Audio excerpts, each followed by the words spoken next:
Fala pessoal, sejam muito bem-vindos mais uma vez aqui ao nosso canal Mundo Fla React. Se você é novo por aqui, já deixe seu like, se inscreva aqui no nosso canal, ative o sino e também compartilhe aí, galera, nossos vídeos com os seus amigos.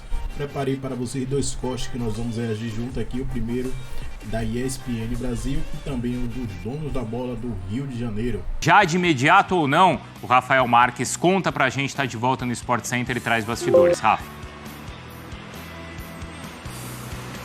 É isso, Bruno, Mari, Marra, Breler e fãs de esporte volta aqui do Ninho do Urubu, e essa perspectiva de futuro é o grande questionamento que o torcedor do Flamengo se faz nesse momento.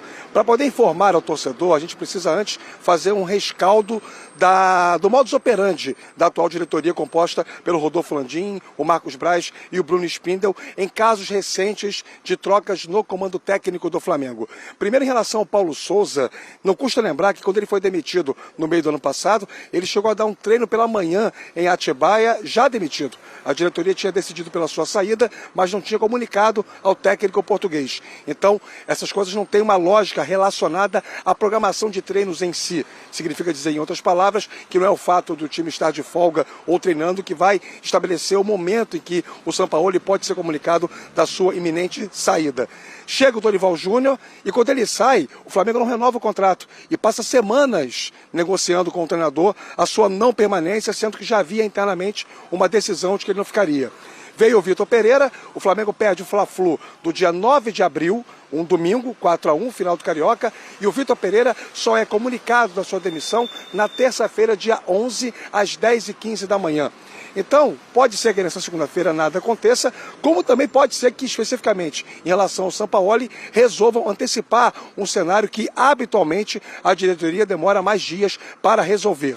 E se algo acontecer, não será nem aqui no Ninho do Urubu, o CT do clube, e tampouco na sede administrativa na Gávea. Provavelmente, essas conversas acontecem na casa de algum dos dirigentes ou em algum restaurante, algum lugar mais privativo, em que eles possam conversar sem a possibilidade de alguém observar o papo entre eles. Por hora, a programação é a reapresentação do elenco nesta terça, às 4 da tarde, aqui no Ninho. O nome mais forte é o do Tite, não aconteceu nenhum contato oficial do Flamengo com o treinador e tampouco com o staff dele, mas é um nome que agrada a muita gente dentro do Flamengo. Embora não agrade ao presidente Rodolfo Landim, que não custa lembrar, é quem vem bancando o Sampaoli há muito tempo. Desde aquele episódio envolvendo o ex-preparador físico Pablo com o atacante Pedro, o Landim vem sendo a única voz de manutenção do Sampaoli no comando técnico do Flamengo. A multa rescisória de um contrato que vai até dezembro do ano que vem é de 2,5 milhões de euros. Significa dizer que se o Flamengo quiser demitir o Sampaoli agora, vai ter que gastar algo aí superior a 11, 12 milhões de reais, dependendo da cotação. Enfim, os próximos passos serão exatamente o planejamento para o ano que vem, que também passa, incluindo a renovação dos contratos de alguns jogadores cujos compromissos terminam em dezembro. Casos do Rodrigo Caio, Davi Luiz, Felipe Luiz, Everton Ribeiro e Bruno Henrique. Enfim, hoje um dia de compasso de espera, pelo menos até agora, aqui no Flamengo, meus amigos. Rafa, obrigada, viu, pela atualização e pelas informações do lado do Flamengo, pra gente, enfim, debater nenhum título em 2023. Os campeonatos já encerrados, então, a Supercopa, o Mundial, a Recopa, o Carioca, a Libertadores e a Copa do Brasil, porque, obviamente, o Flamengo agora não tem chances. Resta o Campeonato Brasileiro, que teria que correr atrás nesse processo. Tá bastante difícil. Também, né? E até como a gente falou no caso ali, né, da bola entrar ou não, do Nestor, como a bola do Pulgar poderia ter entrado ali no final do jogo, ou a que o Arrascaeta puxa e quase entra, né? O Flamengo poderia ter vencido o título da Copa do Brasil ontem. Mas ficaria, assim, uma sensação, né? Uma sensação, principalmente para o São Paulino, claro, mas uma sensação geral de, poxa, foi injusto, né? Por tanta lambança que o clube fez administrativamente e esportivamente, né? Como foi tudo tratado nesse ano, especialmente nesses últimos 2 meses. Nessa última semana. Nessa última semana, exato. Parece, assim, que não seria justo, né? E, assim, de fato, o Flamengo agora termina o ano sem título, Mauro. É porque o olhar agora é olhar para ontem com a perda do título da Copa do Brasil. Mas o de ontem, vou ser muito sincero, é o que me incomoda menos. Não, de toda aquela lista, acho que a final de ontem foi onde o Flamengo mais jogou. Sim, o Flamengo fez um bom jogo ontem. É. Aqui do outro lado também tinha um time que estava fazendo um bom jogo e que conseguiu o gol logo depois de ter sofrido o gol. O que incomoda muito o desempenho de janeiro a setembro. Isso não é para ser assim. Porque se depender dos jogadores do Flamengo, se depender da qualidade individual deles, se depender até do técnico, tudo, o Flamengo tem possibilidade de ganhar qualquer competição. E ontem foi mais uma demonstração disso. O Flamengo concentrado, jogando, está lotado de jogador bom. Está lotado de jogador bom. É um elenco maravilhoso. Ontem a gente viu o Pulgar obrigando o Rafael a fazer uma defesaça, e nem é a principal característica do Pulgar. E aí, na volta da defesa, o Bruno Henrique vai lá e faz gol. Olha a quantidade de jogador bom que pode ser decisivo. Não dá para o clube ficar assim, à disposição de um jogador ou outro resolver partidas. O projeto esportivo tem que melhorar. Não, porque parece pelada quando é assim. Vamos reunir aqui os melhores. Sim. Não tem treino nenhum, a gente encontra uma vez ou outra e deixa que os caras resolvem. Não é assim que funciona, tratando-se ainda de Flamengo, né, Breno? Sem dúvida. E antes desse gol do Bruno Henrique, o Flamengo passou 3 jogos sem marcar. Isso não acontecia desde 2016, numa outra era de Flamengo.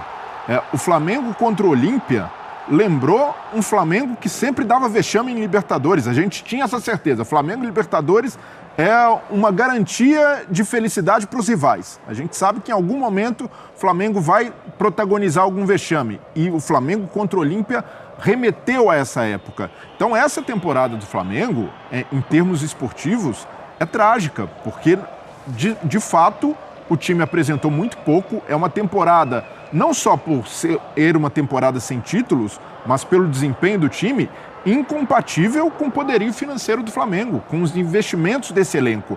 E uma coisa é, se o Flamengo tivesse perdido todos esses títulos, mas jogando bola, o time competindo, e aí entra o aleatório do futebol, é aquela bola na trave, uma ocasião. Não foi. Foi um Flamengo que esteve muito abaixo a temporada inteira. A gente consegue contar nos dedos na mão as boas partidas que o Flamengo fez nesse ano.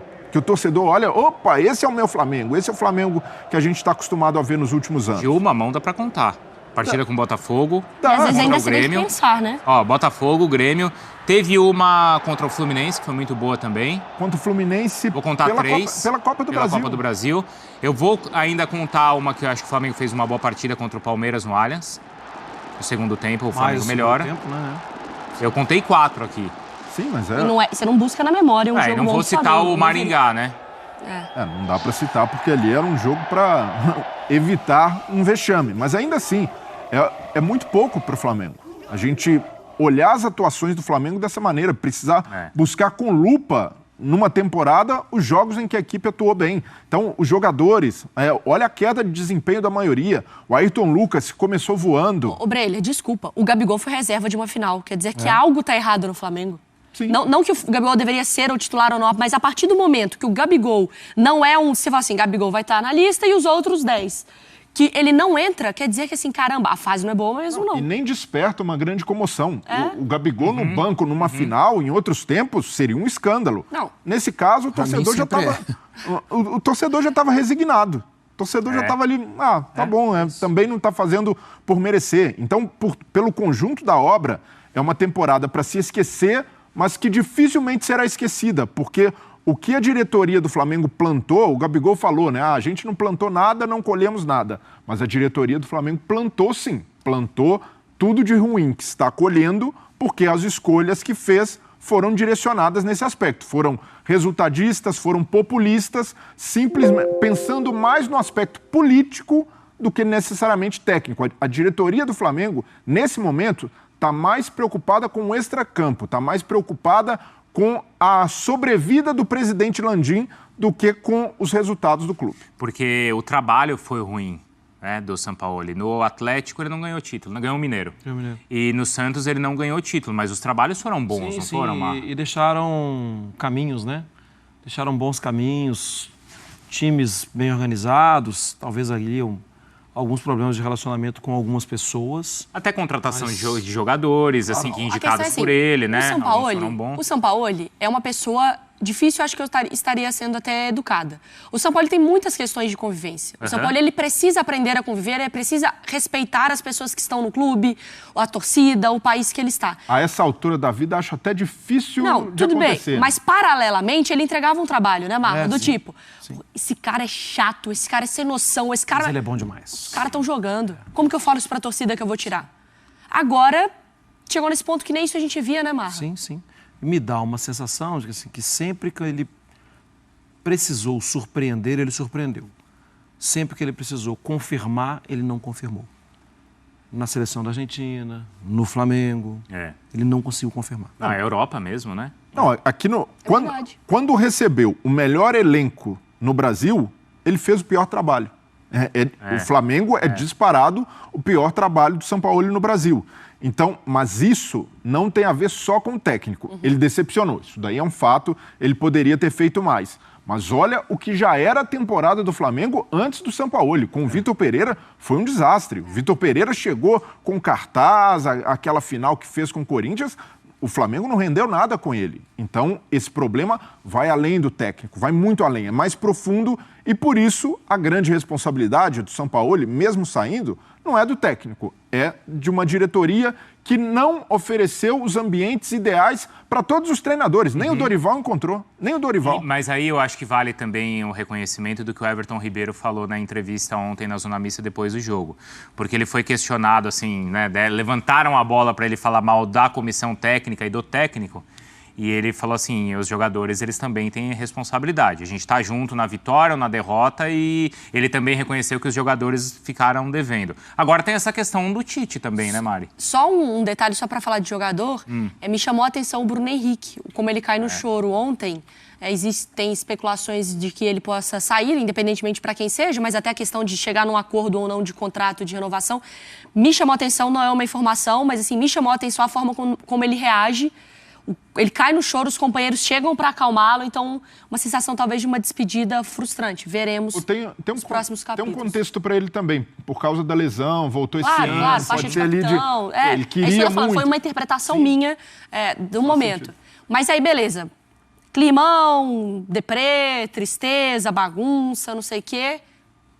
O nome do Tite surge. Não, e o nome do Tite... Acho que é diferente, bem diferente, né? Surge, não é a primeira vez no Flamengo. O nome do Tite já foi falado e antes, diferentemente de agora, Tite, estamos pensando, a identidade que queremos para o Flamengo é outra. E agora o Tite virou solução. Salvador, E assim, vamos combinar. Olha o que o Flamengo fez com os últimos técnicos que passaram por lá. Paulo Souza, Vitor Pereira, Renato Gaúcho, Dorival... Todos bons técnicos. Chegaram com currículo, com peso e saíram de lá como se não fossem nada. Como se fossem técnicos medíocres. E não são. Mas o Flamengo proporcionou isso por causa dessa estrutura, da diretoria que rifa e não banca trabalhos. O Tite vai se meter nessa altura da carreira. E aí eu falo, o Flamengo sempre vai ser um clube muito atrativo. Pelo tamanho, poderio financeiro... Mas hoje, para o Tite, o Flamengo, pensando na carreira do Tite, eu creio que não é o melhor passo para o Tite. Para o Tite, para o Flamengo, receber um técnico com esse peso, ótimo, mas...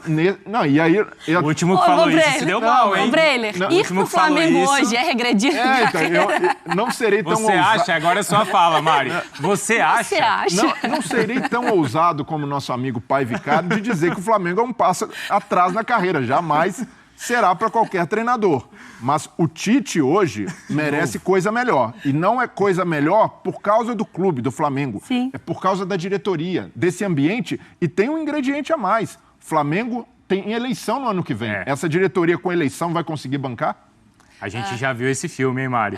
Esse senhor não consegue mais me irritar. Termina o jogo e ele desce. E larga os jogadores lá chorando. O Bruno Henrique, o Léo Pereira triste. E aí quem vai consolar? O Dorival. A gente vai ver. A gente tem tudo isso. E eu quero falar também sobre o choro do Bruno Henrique. Que obviamente não é um choro desportivo. É um choro de dor por tudo que ele passou. Você imagina você ficar um ano sem poder exercer sua profissão e você volta, enfim. Daqui a pouco a gente fala mais sobre isso. Eu quero saber a opinião do Atirson. Se ele acha ainda que precisa ficar de fora da Liberta, eu já trocaria agora até para preparar para a próxima temporada. Fala, GV, boa tarde a todos, boa tarde, Amêndola. Na verdade, GV, falta só uma coisa, o presidente ter coragem de assinar a demissão dele. Não tem outro, só ele que mantém o cargo do São Paulo, só ele acredita no trabalho dele. Nessa desorganização toda, é o próprio presidente que está dando continuidade a esse fracasso todo do Flamengo. Porque se ele tem coragem lá atrás, ele já tinha demitido. Porque assim, eu não gosto de fazer esse comentário em cima do resultado final. Eu gosto do processo. O processo não está sendo bom e a gestão não está sendo boa. E está refletindo aonde? No campo. A partir do momento que começa a refletir no campo e os jogadores não estão conseguindo render, não vê felicidade, não vê uma gestão boa dentro desse grupo e, consequentemente, a qualidade está diminuindo desse elenco. Você vê a bola batendo na canela do Pedro, você vê um jogador caindo de produção, onde que o treinador ele tem que aumentar a capacidade técnica do seu atleta. Se você não está conseguindo performar o seu atleta e o time não vem jogando bem, está ali o problema. Não é somente técnico, o problema todo, técnico eu falo de qualidade. O problema todo é da gestão, o problema todo é dentro do próprio método de jogo dele. A gente não consegue entender até hoje qual é a metodologia. Qual é o método de jogo do Flamengo hoje? Quando você olha, reativo quando a gente fala, aquele jogo de transição que você pega lá atrás, fica defensivo. É um modelo, se é certo, se é errado, eu não estou discutindo isso. Se eu gosto, se eu não gosto, não é isso. Mas a gente não consegue ver nenhum tipo de modelo de jogo desse. Qual é a ideia de jogo dele? Vai na individualidade. A única coisa que ele fez certo ontem, escalar o time da forma que deveria ter escalado desde o início. Porque o Flamengo sempre se deu bem jogando dessa forma. Com 2 extremos, voltando para a recuperação. Botou o Gerson lá, que a gente já tinha falado isso. Botar o Thiago Maia por dentro. A única coisa que ele fez boa foi isso. O resto, ele não conseguiu. Ele acabou... Não só ele, não. Acho que toda a direção conseguiu estragar o Flamengo dessa temporada. Como é que você disputa um campeonato? Não falo você disputar e ganhar, não. Porque ganhar e perder faz parte do processo natural de resultado. Eu falo no sentido de performance. Você tem que competir. A única partida que o Flamengo competiu. Você bota em nenhuma mão os jogos que o Flamengo competiu esse ano. Não pode o Flamengo perder de 4 para o Red Bull e tá tudo normal. Perder de 3-0 para o Atlético Paranaense, tá tudo bem. Perder para o Goiás da forma que empatar. Cuiabá, pô? Cuiabá. E aí a gente vai falando outro. Aí você vai lembrar 3, 4, 5 jogos no máximo da temporada. A gente tá em setembro, final de setembro quase. Acabou setembro. E aí você não vê nada da performance. Então, assim, todo aí vem lá de cima e vai até ali embaixo com toda essa desorganização. Desculpa eu me estender, mas eu acho que era hoje é atípico. Hoje, se eu abrir o chat aqui agora eu virei G-vice. O que eu recebi, vai G-vice. Mas a parte boa de hoje, se tem alguma parte boa, é que tem 2 melhores goleiros na história do Flamengo. Um com o nome de imperador e outro com o nome de presidente. O nome do presidente sou eu, maior da história do Flamengo. Nunca jogou, problema, mas só tem eu, então sou eu. E o outro é o Júlio César, que 7h30, 19h30, lá no Mundo GV, aproveita para se inscrever e bater um papo comigo. Queria que fosse em outra circunstância, né? Sim, falando de vitória e tal, até porque o Júlio é um cara easygoing. De repente ele vai ter um papo maneiro, muitas histórias, inclusive do Atirson. Vamos de melhores momentos? Porque eu quero fazer uma pergunta de R$1 milhão para vocês dois. E aí, independe de São Paulo também. Por que não ganhar a titularidade dele a partir do momento que o próprio Felipe Luiz começou a sentir a lesão, né? E na final da Libertadores, ele entrou meio que na furada, porque o time não vinha jogando um bom futebol ali, ele entrou e o time cresceu com a entrada dele. E a partir dali ele se tornou titular do Flamengo. E aí, aonde que levou ele para a seleção brasileira. Só que não é só culpa dele, não. A culpa que eu falei agora do próprio treinador, que tem que fazer com que o próprio jogador tenha melhore a sua performance. Todo o elenco do Flamengo teve uma queda muito grande. E aí, lógico que recai para alguns jogadores que já chamam a atenção naturalmente. Que é o caso do Pedro, que foi para a seleção para a Copa do Mundo. Foi o caso do Everton Ribeiro. É o caso do Ayrton Lucas, é o próprio caso do Gabigol, aí entra o Arrascaeta. Então, assim, todos esses jogadores tiveram uma queda muito grande, muito por causa do trabalho do Sampaoli, porque o Sampaoli tem que potencializar a qualidade desses jogadores. E com essa desorganização toda que aconteceu, o time teve uma queda, né? O Pedro agora está começando a voltar, pelo menos ter uma movimentação, mas você vê ali que ele flutuou nas costas dos volantes do São Paulo e conseguiu fazer esse passe ali pro Pulgar. Você viu o Pulgar chegando ali? Qual a forma dele bater?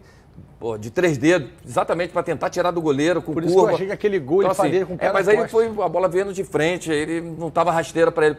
Bola rasteira para ele facilita. Então, se o Flamengo todo, no aspecto da vontade, entrou mais pelo tesão do jogo. Exatamente. Mais pelo que saber que tinha que reverter a situação. Não pelo processo todo de trabalho. O trabalho está sendo realmente muito decepcionante. Porque a gente vê ali 2 meses do Ramon Dias, você vê uma evolução de performance dos seus atletas. A evolução. Então, assim, é isso que a gente fala. O treinador, ele é capaz de potencializar os atletas. E o caso do Flamengo, não. No caso do Flamengo, os jogadores estão cada vez mais. Aí entra a gestão, gerir pessoas. Não só dentro de campo, que aí tem também do lado de fora ali as pessoas, os funcionários. E aí vai qualificando o seu desempenho dentro de campo. Isso tudo vai fluindo, vai trazendo coisas positivas, né? E aí a gente está vendo o Flamengo realmente muito decepcionante. Você falou de gestão, né? Vem aqui pra mim, JJ. Eu tô de olho. Eu já reconheci a tua vitória esse ano. Essa é a sua segunda vitória. É verdade. A primeira, eu já entreguei pra você o troféu. Cadê? Tem a imagem aí? Lá vem. Tem? Mas já é o quê? Daqui no próximo bloco ou daqui a 10 segundos? Que é o outro troféu, né? Ah, muitos minutinhos? Então eu não vou enrolar, não. A gente vai mudar de assunto e depois eu vou pedir para o pessoal mostrar para você. Esse é o teu segundo título na temporada. Que o primeiro, além de falar em título mesmo, a gente não tem uma torcida muito grande, tricolor paulista, né? Porque a gente entra pro nosso futebol do Rio de Janeiro, mas tem muitos torcedores... Não, mas tem 2 amigos meus que são São Paulinos, estão assistindo ao programa, Edu Paulista e Braulio. De fato, são São Paulinos mesmo, estão assistindo para ver essa brincadeira que estão fazendo comigo. Então, um abraço para eles. Um beijo para toda a torcida do São Paulo, né? Ganhou o título aí inédito da Copa do Brasil. E quem assistiu ao jogo ontem, pode perceber que... O Cris já pode botar aquele negócio que a gente... quem olhou o jogo, assistiu ao jogo ontem, já pôde perceber que o Flamengo deu um certo susto na torcida do São Paulo, né? E quem pensou que seria fácil tirar esse título do Flamengo, porque o primeiro tempo, e aí eu quero saber do Vene e do Pedrosa, taticamente, o que aconteceu? O Flamengo veio muito diferente do que se imaginava, porque diferente sempre vem, mas veio diferente do que se imaginava e deu um grande susto no São Paulo, né? Eu também quero saber dos meninos se eles acharam que foi falha do Rossi, se foi ou se dava pra pegar. Enfim, a gente vai passar ali pra esse jogo. E eu vou primeiro, eu vou falar com você, Vene Casagrande. Nossa, você tá muito feliz, cara. Tirar esse nariz. Meu Deus do céu, tira cara. o nariz já, porque vamos falar sério primeiro com o Pedrosa, que eu sei que você vai botar o pau na mesa. Ô, Pedrosa, o que aconteceu? Já acharam? Já mostro. O que aconteceu, ô Pedrosa? Acabou a palhaçada. E aí é sério, agora falar de Flamengo sério agora. O que aconteceu? O Flamengo deu um grande susto no São Paulo no primeiro tempo ainda, Vamos lá, a responsabilidade era do Flamengo, Fernanda. O São Paulo estava com 1-0 no placar. E aí o time foi pra cima. Ele optou por deixar o Gabigol no banco. Ele colocou uma dupla de volantes para poder resguardar mais essa zaga do Flamengo com o Thiago Maia e com o Pulgar, mas ambos tendo liberdade para poder atacar e apoiar o Gerson nesse meio, junto com o Arrascaeta. O Arrascaeta claramente fora de forma, claramente longe do nível que a gente sabe do Arrascaeta, mas obviamente não dava para deixar um cara desse no banco numa decisão, né? como uma Copa do Brasil. O Gerson, para mim, no primeiro tempo foi o melhor jogador do Flamengo, depois caiu muito de rendimento. E aí o Flamengo chega ao gol justamente no elemento surpresa do Pulgar entrando na área, desmontando um pouco dessa defesa do São Paulo. O Bruno Henrique acaba, com a estrela que ele tem, um dos jogadores mais decisivos do Brasil, coloca o Flamengo na frente. Só que aí logo depois, pouco tempo depois, na minha visão, Fernanda, o Rossi falha. E ele falha na saída do gol. Ele sai e ele tira essa bola, não tendo a plena condição, até porque ele está sendo atrapalhado ali pelos jogadores, algo totalmente normal, e ele afasta para a entrada da área. É claro que a gente tem que dar total mérito ao Rodrigo Nestor, que é um cara que bate muito bem na bola, inclusive o gol na semana passada no Maracanã foi com um belíssimo cruzamento dele, que a gente pode discutir também se foi falha do Matheus Cunha ou não, mas o Rossi foi mal naquela situação. Depois o São Paulo fez o quê? No forte calor que estava fazendo em São Paulo e aqui no Rio também, o São Paulo cozinhou a partida, tinha o resultado na mão, teve outras oportunidades e o Flamengo voltou a ser o que a gente já vem falando aqui nos últimos meses. A pobreza de ideias que é esse time, a dificuldade que esse time tem de criar jogadas e, para ser muito sincero, Fernanda, no futebol, a meritocracia, como eu até estava conversando com o Vene, se errar raro de acontecer. Mas o karma não falha. E a meritocracia do São Paulo, com o trabalho que foi feito com o Dorival, com um ano completamente diferente, depois da saída do Rogério Ceni e a chegada do Dorival, os jogadores que foram revelados, o Rodrigo Nestor, o Pablo Maia, o próprio Lucas Beraldo, junto com os jogadores experientes, fizeram o São Paulo fazer uma campanha belíssima de Copa do Brasil, derrotando o Palmeiras, derrotando o Corinthians e derrotando o Flamengo na final. Então esse título, Fernanda, para ser muito sincero, do lado do São Paulo, é inquestionável. E do lado do Flamengo, eu já esperava que isso fosse acontecer. Dificilmente o futebol hoje em dia premia incompetência. O Vene Casagrande tinha uma chance... o Pedrosa trouxe isso na sexta-feira. Há muito tempo que o Flamengo não chega numa final sem o seu grande favoritismo, né? Porque é natural o que o Flamengo fez nos últimos anos em relação ao domínio ali do futebol e a uma grande organização. A gente sempre fala aqui que o Flamengo é o time que melhor negocia nas janelas e no seu reforço e financeiramente também. O Flamengo é um dos poucos do Brasil que tem elenco. Então ver o Flamengo patinar na temporada toda, nem o Campeonato Regional conquistar, é uma coisa que surpreende todo mundo. Ninguém esperava isso no início da temporada, mas é uma questão também política que pulsa ali dentro do Flamengo para essa resposta em campo acontecer, né? Claro, tem política também que de certa forma acaba influenciando. Eu botei isso nas minhas redes sociais e eu vou repetir aqui. Em relação à expectativa e realidade, essa é a pior temporada da história do Flamengo. E quando eu digo expectativa e realidade, muitos vão falar assim, você não pode falar isso, em 2004 o Flamengo quase foi rebaixado. Em 2004 você não tinha nenhuma expectativa de ganhar nenhum título. Nessa temporada, se você chegasse no meio do ano, e no começo do ano falasse assim, Fernanda Maia, o Flamengo não vai ganhar nada esse ano. Você ia acreditar nisso? Não, ninguém. Ninguém ia acreditar nisso. Então essa temporada é a pior da história do Flamengo. E por vários fatores. Vários casos de escândalos, várias polêmicas. Dirigente mordendo torcedor em shopping. Então assim, não é só dentro de campo, é também fora de campo, que eu considero uma vergonha. Agora, sobre o Flamengo, acho que o Pedrosa foi bem, mas a gente não pode esquecer de um jogador que foi muito abaixo, negativamente falando, na minha opinião, o pior em campo. Ayrton Lucas. Inclusive, o lance do gol do São Paulo saiu após uma falta boba que ele fez. E não foi só a falta boba que ele fez, não. Acho que o Rossi falhou, não digo nem falha, mas era uma bola super defensável. Quando ele tira, ele demora a voltar também pro gol. Sim. Ainda tem esse ponto. Acho que o Rossi deu mole, mas eu não vou julgar o Rossi, não. Até porque o Rossi foi colocado numa hora que não era para colocar. O São Paulo errou nisso. Ele estava visivelmente fora de ritmo. Botou contra o Goiás ele não foi muito exigido, aí botou numa decisão e você vai pedir muito do Rossi, que estava meses sem jogar? É claro que não. Uma grande loucura, Uma decisão errada do São Paulo, mais uma, inclusive. Acho que o São Paulo, para mim, é uma grande decepção na temporada 2023. Esperava muito dele, mas o Ayrton Lucas é um jogador que precisa ser cobrado. Porque ele caiu